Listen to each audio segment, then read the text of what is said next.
Mesdames et messieurs, bonsoir. C'est un réel plaisir de vous retrouver pour cette nouvelle édition de l'information. Merci de nous choisir. Installez-vous confortablement. Les titres, les voici. Hier, Lomé, la capitale togolaise, a été le théâtre d'une série d'inondations dans plusieurs quartiers. Ceci suite à de fortes averses. Des populations ont été contraintes de quitter leur domicile. L'Agence nationale de la protection civile ANPC était sur le terrain. Le point dans un instant. Autre actualité face au blanchissement d'argent et au financement des activités terroristes, des discussions ont eu lieu à Lomé sur les différentes opportunités offertes par les nouvelles technologies. C'était lors du forum de la FAPBEF UEMOA. Les précisions dans cette édition.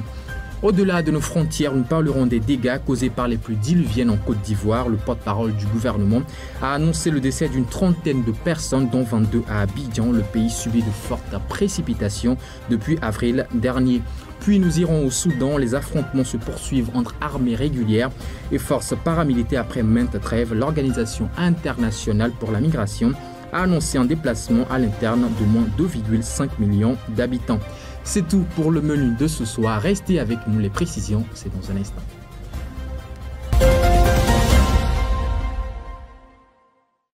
La lutte contre le blanchissement d'argent et le financement des activités terroristes est une des principales préoccupations à l'échelle mondiale. Dans cette optique, le forum de la FAPBEF UEMOA qui s'est tenu à Lomé a permis d'explorer les différentes nouvelles opportunités offertes par les nouvelles technologies. Le point dans ce reportage d'Harold Messan-Atto. Un forum de la Fédération des associations professionnelles des banques et établissements financiers de l'UEMOA s'est tenu ce mercredi à Lomé. Il s'est axé sur les moyens de renforcer les compétences et les capacités des acteurs des banques et établissements financiers pour la lutte contre le blanchiment de capitaux et le financement du terrorisme, dans le but de limiter les risques d'exposition et d'éviter de potentielles sanctions. Il met aussi en avant l'importance que le Togo accorde au combat contre la criminalité financière. Ce dernier figure d'ailleurs dans la feuille de route gouvernementale 2020-2025. Dans cette optique, le Togo s'est doté d'une institution spécialisée. La cellule nationale de traitement des informations financières du Togo, Scientif Togo, traite et transmet des informations afin d'atteindre les objectifs fixés. Cette lutte s'avère cependant de plus en plus complexe. En effet, si des avancées sont faites du côté des institutions, les criminels ne manquent pas d'inventivité pour dissimuler l'origine de leurs fonds. Pour faire face à cette réalité, les banques et les établissements financiers doivent mettre en place des mesures efficaces. Parmi les pistes qu'il est possible d'explorer, l'intelligence artificielle, la blockchain ou encore l'analyse de données massives pourraient permettre de détecter les schémas suspects et de prévenir les activités illicites. Ce mercredi, une forte pluie s'est abattue sur la capitale togolaise et ses quartiers périphériques. Après les premières averses, certaines artères de la capitale sont inondées, donc pratiquement impraticables. Dans cette perspective, l'Agence nationale de la protection civile a pris des mesures pour venir en aide aux populations touchées par les dégâts occasionnés par cette précipitation. Le point dans ce reportage d'Élodie Yenchabré. Ce mercredi, des pluies torrentielles se sont abattues sur la ville de Lomé et ses environs, mettant plusieurs quartiers et infrastructures routières à rude épreuve d'inondation. De fait, selon le rapport de l'Agence nationale de la protection civile ANPC, 10 localités sont inondées et 7 autres sont à situation moins inquiétante dans le Grand Lomé et ses périphéries. Dans sa situation post-pluie, l'ANPC révèle que la situation est inquiétante dans certains quartiers. Aussi indique-t-elle que certains bassins de rétention d'eau et leurs environs sont à surveiller de près. En outre, pour une prise en charge rapide des populations sinistrées, le ministère de la Sécurité à travers l'ANPC a entamé le système de pompage et d'évacuation des eaux et compte faire des rondes d'alerte, développer des coordinations avec les mairies pour les dispositions à prendre. Par ailleurs, l'ANPC souligne que dans la plupart des cas à prendre en charge, la situation est certes critique mais passagère après le temps d'écoulement des eaux. Notons que chaque année, lors de la saison des pluies, la ville est confrontée à ce problème récurrent. Il urge donc que les autorités locales prennent des mesures idoines pour renforcer les infrastructures de drainage et d'assainissement afin de minimiser les conséquences et ces intempéries à l'avenir. Sujet santé à présent, les baisses du nombre de nouvelles infections VIH-Sida sont les plus fortes en Afrique subsaharienne. C'est ce qui ressort du nouveau rapport de l'ONU-Sida publié aujourd'hui jeudi. Cependant, le manque de financement ralentit l'élan de la lutte. Les explications de Kofi Klégué. La voie à suivre pour mettre fin au sida est claire. Les ripostes au VIH sont couronnées de succès lorsqu'elles s'appuient sur un leadership politique fort, disposent de ressources suffisantes, s'appuient sur les données probantes, utilisent des approches inclusives et fondées sur les droits et recherches d'équité. Fin de citation. C'est la conclusion du nouveau rapport de l'ONU-Sida sur la situation du VIH, la riposte et le financement des politiques de lutte. Sur la situation de la maladie, l'Afrique orientale et australe ont connu une baisse considérable de moins de 57 sur le pourcentage du dernier rapport établissant les nouvelles infections à 500 000. L'Afrique occidentale et centrale ont aussi connu une baisse allant à moins 49%. Les nouvelles infections dans la zone se sont établies à 160 000. Selon le rapport paru ce jeudi, ces baisses considérables sont le fruit d'un engagement politique fort des États pour donner la priorité aux personnes et investir suffisamment dans des stratégies qui ont fait leurs preuves. Sur le plan mondial, les traitements du VIH ont permis d'éviter près de 21 millions de décès liés au sida entre 1996 et 2022. Cependant, il reste des millions de personnes qui n'ont toujours pas accès au traitement. Cause des obstacles, notamment un déficit de financement croissant, freine l'accélération des progrès. Quelques-uns sont déjà de retour. Il s'agit des fidèles musulmans ayant pris part au pèlerinage à la Mecque. Ils ont pu ainsi accomplir le 5e pilier du Coran. Le reste du groupe ne tardera pas à revenir au pays. Le point dans ce reportage de Promise Pomegbe commenté par Félicité Chapla. Après un mois de prière et d'intense dévotion à Allah, le miséricordieux sur les lieux saints, les pèlerins togolais ayant pris part au Hajj 2023 en Arabie Saoudite commencent par entrer au pays. La première vague de 341 fidèles de Mahomet a été accueillie par le ministre de la Sécurité et de la Protection civile, le général Yark Damhan, selon qui le pèlerinage s'est déroulé dans de bonnes conditions. Sur les 2425 ayant quitté le pays, 2 pèlerins ont malheureusement été rappelés à Dieu et une naissance a été enregistrée. Avant leur retour, les fidèles musulmans ont accompli des rites du 5e pilier de l'islam tels que prescrits par Mahomet. Les pèlerins restants devront rejoindre la capitale togolaise au plus tard le 14 juillet.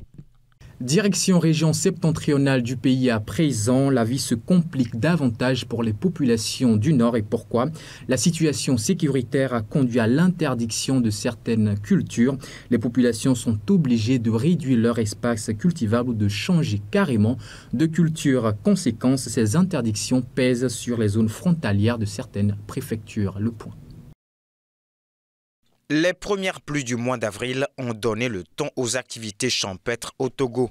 Cependant, les anomalies liées au climat ont accentué l'irrégularité des précipitations, présageant ainsi des récoltes en deçà des espérances. Les choses se compliquent davantage pour les populations du Nord Togo. En raison du contexte sécuritaire dans la région, il avait été décidé d'interdire la culture de certaines céréales de grande taille. Sont concernés par cette interdiction le mil, le sorgho, le maïs, entre autres. Cette interdiction frappe les zones frontalières des préfectures d'Otone, de Senkassé, de Kpenjal et de Kpenjal-Ouest, ainsi que les zones où sont implantés des postes de contrôle des forces de défense et de sécurité et le long des grandes routes. Les motivations de cette interdiction sont entre autres de couper aux terroristes leurs ressources et leurs approvisionnements. Mais cette décision pénalise aussi les populations qui sont majoritairement agriculteurs. Pris de court, certains ont dû changer de culture au moment où d'autres sont obligés de réduire leur espace cultivable. Bien avant l'interdiction des cultures, la vente de carburant avait été interdite. Par ailleurs, les assistances aux populations déplacées de la région continuent, mais les besoins sont loin d'être comblés. Actualité au-delà de nos frontières, les précipitations n'ont pas occasionné de dégâts qu'à Lomé, la capitale togolaise. Le bilan dressé de l'autre côté par les autorités de la Côte d'Ivoire ce mercredi, quant à elle, fait état de 30 personnes décédées suite à des pluies diluviennes qui s'abattent sur le pays depuis le mois d'avril. Les précisions dans ce reportage. Au moins 30 personnes sont mortes, dont 22 à Abidjan, en Côte d'Ivoire, à la suite des pluies diluviennes qui s'abattent depuis le mois d'avril. Ce bilan a été communiqué mercredi par le porte-parole du gouvernement ivoirien. Outre le lourd bilan humain, le pays déplore aussi des dégâts matériels importants, alors que les constructions précaires dans des zones inondables sont légion dans la capitale économique ivoirienne, métropole de 6 millions d'habitants en croissance continue. Les autorités ivoiriennes promettent de renforcer le prépositionnement des secours dans les zones à risque et poursuivre la construction de logements informels dans ces zones. Les mois de juin et juillet sont au cœur de la saison des pluies dans ce pays. 300 mm de précipitations sont enregistrés en moyenne sur le seul mois de juin. L'an dernier déjà, 19 personnes sont mortes lors de plusieurs épisodes de fortes précipitations en Côte d'Ivoire. Et pendant ce temps, 6 personnes ont été tuées au Kenya suite à des heurts entre la police et des manifestants sortis dénoncer les nouvelles dispositions fiscales introduites par le gouvernement. Des manifestations pourtant interdites par les autorités du pays. Retour sur les événements. 6 personnes ont été tuées mercredi au Kenya dans des affrontements entre la police et des manifestants. Ces derniers avaient bravé l'interdiction et répondu à l'appel à manifester de l'opposition pour protester contre des hausses de prix et de nouvelles taxes imposées par le gouvernement. Les autorités ont menacé de mettre fin à la culture de l'impunité en pointant du doigt les dizaines d'agents de la force publique blessés et les pertes pour l'économie du pays, notamment liées au pillage. Le gouvernement a fait beaucoup de promesses en l'air. Par exemple, les tarifs du matatu ont augmenté, le prix du carburant a augmenté et le prix de la nourriture est très élevé. Nous ne pouvons même pas nous permettre de prendre un seul repas. Nous nous contentons d'eau chaque jour. Nous prions pour que Raila Odinga exerce une forte pression jusqu'à ce que quelque chose se produise. Il arrivera un moment où même l'éducation de nos enfants sera un problème. Des manifestations ont eu lieu dans plusieurs villes du pays. 5 des 6 morts ont été signalés dans les villes de Mlolongo et Kitengela, à la périphérie de la capitale. Des gaz lacrymogènes ont également été utilisés pour disperser des foules qui attaquaient une autoroute reliant Nairobi à la ville portuaire de Mombasa, faisant un mort à Emali, une ville située le long de cette route. La police fait un usage excessif de la force contre les citoyens et beaucoup ont été blessés. Même mon frère est soigné pour des blessures par balle. Il en a reçu une dans la jambe et cela nous a fait du mal. Vous avez bloqué les élections, nous ne sommes pas heureux et nous souffrons. Nous ne nous battons pas pour l'ODM, mais nous souffrons dans nos maisons. Nous n'avons pas de farine, nous n'avons pas d'argent. Vous avez mangé tout l'argent et nous souffrons. Il n'y a pas d'emploi pour les jeunes. Dans le bidonville de Kangemi, à Nairobi, des dizaines d'enfants ont été hospitalisés, certains inconscients après que des gaz lacrymogènes ont été tirés près de leur classe. Le chef de l'opposition Raila Odinga, qui mène une campagne de protestation contre le gouvernement, avait appelé à des manifestations contre une loi fiscale qui a fait grimper les prix du carburant, aggravant ainsi les difficultés rencontrées par les Kenyans. Tout comme son hôte Museveni, le président iranien Ebrahim Raïssi, en visite en Ouganda, s'est indigné contre la promotion de l'homosexualité. Il a critiqué les nations occidentales qui continuent par encourager cette orientation et a exprimé son soutien à la loi anti-homosexuelle récemment votée en Ouganda. Reportage. Alors qu'il poursuit sa tournée africaine par une visite en Ouganda, le président iranien Ebrahim Raïssi a vivement critiqué le soutien des nations occidentales à l'homosexualité, des propos tenus en réaction à la large condamnation internationale suscitée par l'adoption par le gouvernement ougandais d'une loi anti-gay prévoyant la peine de mort pour l'homosexualité aggravée. La culture de l'établissement et de la formation d'une famille, et en même temps la culture de l'authenticité, sont un autre point commun entre l'Iran et l'Ouganda. Nous accordons une grande attention à la question de l'établissement des familles et nous pensons qu'il s'agit d'un principe fondamental. L'Occident essaie aujourd'hui de promouvoir l'idée de l'homosexualité et bien sûr, par l'homosexualité, il essaie de mettre fin à la génération d'êtres humains et en même temps, il agit contre l'inhérence et la nature des êtres humains. Je crois que cette question et ces fortes attaques de l'Occident contre l'établissement des familles et contre la culture des nations sont un autre domaine de coopération pour l'Iran et l'Ouganda.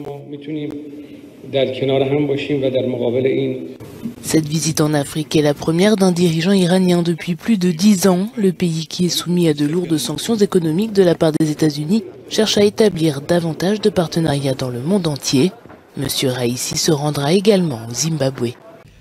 3 mois environ après le début des affrontements entre l'armée soudanaise et les forces paramilitaires, exactement 2,4 millions de personnes ont été contraintes de trouver refuge ailleurs. Une information communiquée par l'Organisation internationale pour les migrations. Le point. Depuis le début des affrontements entre l'armée et les paramilitaires le 15 avril, le Soudan enregistre déjà plus de 2,4 millions de déplacés internes, alors qu'environ 7000 personnes ont trouvé refuge vers les pays voisins selon l'OIM. Des réfugiés qui décrivent les atrocités vécues sur les routes. Le matin, les combattants du Darfour nous ont attaqués et pendant l'attaque sur les routes, ils nous ont tout pris. L'argent, la nourriture, les vêtements. Ils ont même tué des parents et des amis. C'était une période difficile parce qu'ils ont fait des choses horribles. Des rapports font aussi état d'occupation des maisons civiles et des pillages à Khartoum, Omdurman et d'autres localités. Des faits observés depuis que la hache de guerre a été déterrée. Sur le chemin d'Adré, nous avons également trouvé des cadavres de personnes qui avaient été tuées. Les combattants sont venus pour tuer des gens, alors ils étaient sur la route avec des motos, des fusils et des voitures. Ils sont entrés dans les maisons et ont tout pris.